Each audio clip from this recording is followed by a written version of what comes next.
Alright, so today I'm going to be showing you exactly how to make your garden look a whole lot better. Recently we did all this work in our garden to make sure that it looks as great as possible. Now I'm about to show you how to achieve a similar result to what we got here, if not even better. Because we still have just a bit of work to do, especially on the outside of the garden.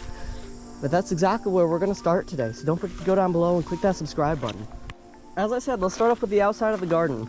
You want to make sure that there is literally nothing that's touching the outside of the fence. So all this stuff right here, we would probably have to rip this stuff out and put it all in a pile and run it over with the brush hog because, well, we really need to rip out all the stuff right here on the outside of the garden. The reason is very simple, because the stuff that touches up against the fence just doesn't make it look that clean on the inside. Because the outside is the first thing that people are going to see when they're driving past. So we need to make sure everything over here is visible.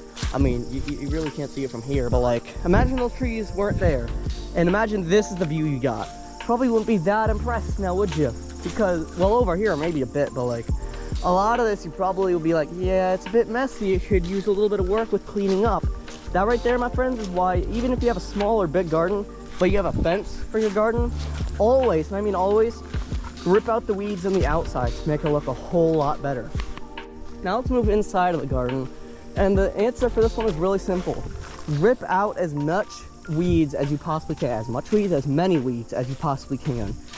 You really want to make sure that every single hole that you see in here is A, as clean, and B, as nice looking as possible. You don't want your garden to be just filled to the brim with grassy weeds and also whatever this is. I don't like those weeds. I had to rip out tons of these weeds. They were like 6 foot tall. I'm a little under 6 foot for comparison. And these things were like way up here, which is crazy to think about that.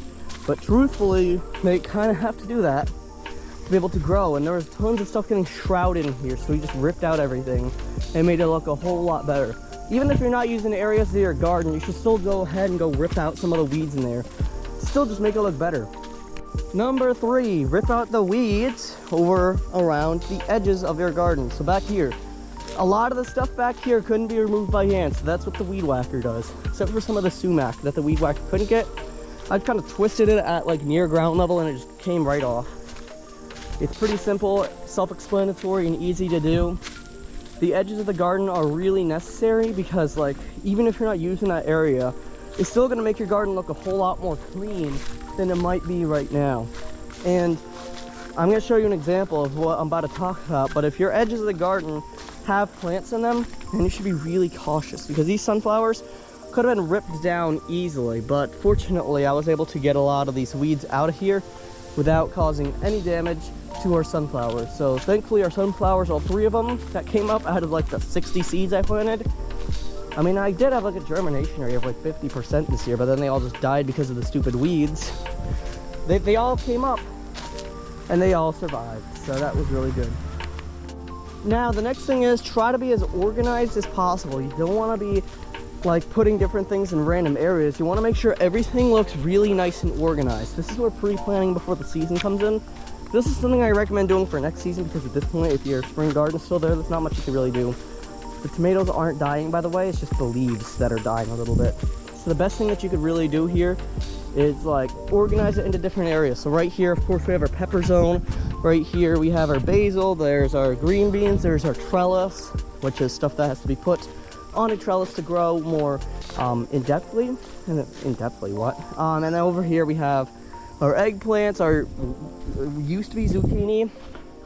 And back there, of course, we have our sunflowers, and right over there is our strawberries and blueberries. Everything is organized neatly into different rows. And by the way, guys, we do have an in-ground garden, but it doesn't matter. You could also be growing it above a raised bed garden. And the reason why it's best to organize things is because certain things will overshadow others. Now, if it's still pretty early on in the season, you could still just go ahead and replace some of the dead plants, or if your plants are just beginning to die, you could look into what could be causing this. Maybe it's beetles. Maybe it's just you're not giving enough water, and find out any possible solutions to this. Because keeping your plants alive is exactly what you really need to allow your garden to, well, have a lot of success and thrive, basically. The solution is keeping the weeds as low as possible and making sure your garden is as alive as possible as well, because you don't want a dead garden, now do we? So that pretty much does it for this video, guys. Don't forget to go down below and click that subscribe button for some more chicken and gardening and just outdoors content in general. I talk a lot about stuff that happens here on the farm regularly, so if you enjoy that type of stuff, including gardening, don't forget to go down below. I'll post all those videos pretty much every single day of the week until school year, which I'm going to do 3 times a week instead, but it's still going to be something interesting for you guys pretty frequently. So yeah, I'll catch you guys in the next one. But before we go, don't forget to click the playlist on the screen, which does have a ton of gardening videos from this year. So they're fresh. Some of them are like uploaded just the other day. So I'll see you there, guys. Bye.